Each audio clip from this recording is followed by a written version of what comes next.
तो नमस्कार, स्वागत है आप सभी का एजुकेशन मंत्रा में। दोस्तों, पीएम नरेंद्र मोदी जी का युवाओं के लिए एक बड़ा ऐलान है। यूपी बजट सत्र में जमकर जो हंगामा है वो देखने के लिए मिला है। नया शिक्षा सेवा चयन आयोग का गठन कब होगा, क्या यूपी टेट आएगा या सुपर टेट, इस पर चर्चा होगी। 1145 पदों पर जल्द भर्ती होगी और इडबी में भी नई भर्ती प्रक्रिया चल रही है। बीएड प्रवेश परीक्षा इत्यादि पर हम चर्चा करेंगे, लेकिन इसके पहले एक छोटी सी इंफॉर्मेशन बात करेंगे Uttar Pradesh BEd entrance exam 2023 की बेस्ट बुक के बारे में, जो चक्षु पब्लिकेशन की है। इस पुस्तक की अगर हम खास बात करें तो 2700 से अधिक महत्वपूर्ण प्रश्न हैं, 6 प्रीवियस ईयर के सॉल्व पेपर हैं। नवीनतम पाठ्यक्रम पर यह पुस्तक आधारित है। यह पुस्तक आपको ऑनलाइन और ऑफलाइन दोनों मोड में उपलब्ध करवाई गई है। ऑनलाइन के लिए लिंक डिस्क्रिप्शन बॉक्स में प्रोवाइड की गई है और ऑफलाइन के लिए किसी भी नज़दीकी बुक स्टॉल पर कॉन्टैक्ट कर सकते हैं। इतना ही नहीं, चक्षु पब्लिकेशन की तरफ से बीएड एंट्रेंस एग्जाम के लिए एक प्रैक्टिस वर्कबुक भी आती है, जिसमें ढेर सारे प्रश्न दिए गए हैं। इस प्रैक्टिस बुक के आप क्वेश्चंस को सॉल्व करके अपनी प्रिपरेशन को और भी ज़्यादा बूस्ट कर सकते हैं। तो देर किस बात की है, चक्षु पब्लिकेशन की इन बेस्ट बुक के साथ अपनी प्रिपरेशन को बूस्ट करें और सफलता पाएं। देखा जाए तो प्रधानमंत्री ने कहा है कि निवेश से बढ़ रहे रोजगार के मौके, 8 करोड़ युवा उद्यमी बने, ऐसा मोदी जी का कहना है। दोस्तों, नरेंद्र मोदी ने सोमवार को कहा कि रोजगार और स्वरोजगार अवसर बढ़ाने में मुद्रा योजना अहम भूमिका निभा रही है। देश भर में अब तक 38 करोड़ मुद्रा ऋण दिए जा चुके हैं। लगभग 8 करोड़ युवा पहली बार उद्यमी बने हैं। इनमें अधिकतम भागीदारी महिलाओं और आरक्षित वर्ग के युवाओं की है। प्रधानमंत्री ने रोजगार मेला कार्यक्रम को वीडियो कॉन्फ्रेंसिंग के जरिए संबोधित करते हुए एलटी चयनित अभ्यर्थियों से आह्वान किया कि वे अपनी सेवाओं से उत्तराखंड को उत्तम प्रदेश बनाने का काम करें। उन्होंने इस धारणा को बदलना होगा कि पहाड़ का पानी और पहाड़ की जवानी पहाड़ के काम नहीं आते। केंद्र और राज्य सरकार का प्रयास है कि युवा पीढ़ी अपने गांव की ओर लौटे और इसके लिए इंफ्रास्ट्रक्चर क्षेत्र में निवेश कर रोजगार के अवसर पैदा किए जा रहे हैं। रुचि और योग्यता के अनुसार अवसर मिले। पर्यटन क्षेत्र में भी बढ़ रहा है रोजगार। युवाओं से आह्वान है प्रधानमंत्री नरेंद्र मोदी जी का कि जिन्हें नियुक्ति मिली है उनके लिए नई शुरुआत का वक्त है, लेकिन जिस सेवा में आप लोग प्रवेश कर रहे हैं वे सिर्फ आपका जीवन बदलने का नहीं है, बल्कि व्यापक बदलाव का माध्यम है। अपने सेवा भाव से आपको राज्य एवं राष्ट्र में विकास और विश्वास के प्रयासों में भरपूर योगदान देना चाहिए। तो यहां पर दोस्तों देखा जाए तो रोजगार की परिभाषाएं बदली हैं। अब आप कोई भी काम करें वो रोजगार है। और देखा जाए तो पकौड़े तलने को भी प्रधानमंत्री नरेंद्र मोदी जी एक रोजगार मानते हैं, और साथ ही साथ अन्य कोई भी अगर आप काम कर रहे हैं तो वो भी एक रोजगार की श्रेणी में आता है। आप साइबर कैफे की दुकान खोलकर बैठे हुए हैं तो वो भी एक रोजगार है। तो इस प्रकार से 8 करोड़ जो युवा हैं वो उद्यमी बने हैं और स्वरोजगार या रोजगार से वो प्रत्यक्ष रूप से जुड़े हुए हैं, ऐसा नरेंद्र मोदी जी का कहना है। आपका क्या कुछ विचार है? सरकारी नौकरियां भी दी जा रही हैं, लेकिन उतनी भारी संख्या में नहीं दी जा रही हैं जितनी भारी संख्या में यहां केंद्र सरकार या राज्य सरकारों में पद रिक्त पड़े हुए हैं। दोस्तों, एक नई भर्ती का विज्ञापन है। विशेष सुरक्षा बल में कांस्टेबल का 1145 पोस्ट पर भर्ती होगा। विभिन्न रैंक के 5124 पद सृजित किए गए थे। मुख्यालय के लिए की जाएंगी 87 भर्तियां। तो उत्तर प्रदेश विशेष सुरक्षा बल यानी कि यूपीएसएसएफ में कांस्टेबल के 1145 पदों पर जो सीधी भर्ती है वो होगी। इसके लिए डीजीपी मुख्यालय की तरफ से उत्तर प्रदेश पुलिस भर्ती एवं प्रोन्नति बोर्ड को प्रस्ताव भेजा जा रहा है। इसके पहले राज्य सरकार ने यूपीएसएसएफ में अलग अलग रैंक के 5124 पद सृजित किए थे। इनमें से मुख्यालय के लिए 87 और इसकी 5 कंपनियों के लिए 5037 पद शामिल हैं। इसका गठन केंद्रीय औद्योगिक सुरक्षा बल की तर्ज पर किया जा रहा है। इसकी तैनाती प्रदेश के प्रमुख धार्मिक संस्थानों, न्यायालयों, मेट्रो एवं अन्य महत्वपूर्ण प्रतिष्ठानों की सुरक्षा में की जाएगी। इसकी 5 बटालियन लखनऊ, प्रयागराज, मथुरा, गोरखपुर, सहारनपुर में स्थापित होगी। सीधी भर्ती होने तक पीएसी के जवानों के प्रति नियुक्ति पर लेकर इसकी बटालियन का गठन किया जा रहा है। भर्ती हो जाने पर पीएससी के जवानों को वापस कर दिया जाएगा। भर्ती के नियमों और पात्रता संबंधी शर्तों के निर्धारण के कारण प्रस्ताव तैयार होने में थोड़ा सा विलंब हो रहा है। अब इसे अंतिम रूप दिया जा रहा है। तो दोस्तों ये 1145 जो विशेष सुरक्षा बल है कांस्टेबल के, ये भर्ती आपको बहुत जल्द देखने के लिए मिलने वाली है। अधिकारी बनने का ख्वाब देख रहे युवाओं के लिए खुशखबरी है। पीसीएस 2023 का विज्ञापन इसी माह जारी होने वाला है। तो उत्तर प्रदेश लोक सेवा आयोग की ओर से सम्मिलित राज्य प्रवर अधीनस्थ सेवा पीसीएस 2023 का विज्ञापन इसी सप्ताह जारी होगा।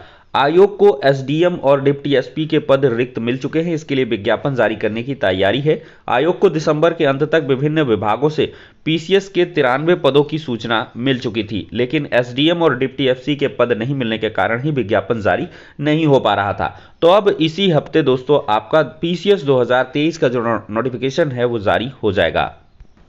दोस्तों उत्तर प्रदेश के बेसिक शिक्षा विभाग में जो शिक्षकों के प्रमोशन की प्रक्रिया है अब वो थोड़ी सी विलंब होगी। अब 27 तारीख तक शिक्षकों की वरिष्ठता सूची जारी होगी।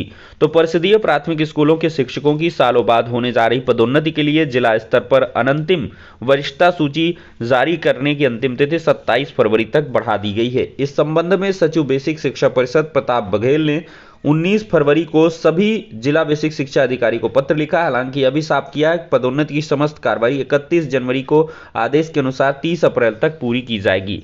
शिक्षकों की अनंतिम वरिष्ठता सूची जारी हो चुकी है और सचिव ने कुछ बीएसए की जिज्ञासा का समाधान करते हुए साफ किया है कि किसी संवर्ग में अध्यापक की ज्येष्ठता मौलिक रूप से उसकी नियुक्ति तिथि से जोड़ी जाएगी। किसी अध्यापक को एक स्थान से दूसरे स्थानीय क्षेत्र में स्थानांतरित किया गया हो तो वरिष्ठता सूची में उसका नाम ट्रांसफर आदेश की तारीख को अध्यापकों की सूची में सबसे नीचे रखा जाएगा। तो जो किसी जिले से आया हुआ है तो वो सबसे नीचे रहेगा। और दोस्तों ये देखा जाए तो काम हो रहा है। पदोन्नति की कार्रवाई 30 अप्रैल तक पूरी हो जाएगी। तो अप्रैल लास्ट तक जो पदों का खाका है वो तैयार हो जाएगा कि किस जिले में कितने रिक्त पद हैं। दोस्तों कल की डेट में शिक्षा मित्रों के मानदेय में वृद्धि के लिए सरकार से बात करेंगे कौशल। केंद्रीय राज्य मंत्री ने कहा है कि सपा सरकार की गलत नीतियों से शिक्षा मित्रों का यह हाल हुआ है और कल के महासम्मेलन में बहुत ज्यादा शिक्षा मित्र इकट्ठे हुए थे। पूरे प्रदेश से लाखों की संख्या में शिक्षा मित्र नजर आ रहे थे। तो प्रदेश भर के शिक्षा मित्रों ने सोमवार को यहां रमाबाई अंबेडकर मैदान में महासम्मेलन कर अपनी ताकत का प्रदर्शन किया है। शिक्षा मित्रों के विभिन्न संगठन एक मंच पर जुटे और सरकार से भविष्य में सुरक्षित भविष्य की मांग की। वहीं सम्मेलन में पहुंचे केंद्रीय आवासन और शहरी कार्य राज्य मंत्री कौशल किशोर ने मानदेय में वृद्धि के लिए सरकार से बात करने का आश्वासन भी दिया हुआ है। दोस्तों देखा जाए तो बजट सत्र शुरू हो चुका है। पहले दिन सपा कांग्रेस और रालोद के सदस्य तख्तियों को लेकर वेल में उतरे। सदन में भारी हंगामा देखने के लिए मिला है, नारेबाजी भी हुई है। विधानमंडल के बजट सत्र के पहले दिन सोमवार को राज्यपाल आनंदीबेन पटेल के अभिभाषण के दौरान विपक्षी दलों ने जमकर हंगामा व नारेबाजी की है।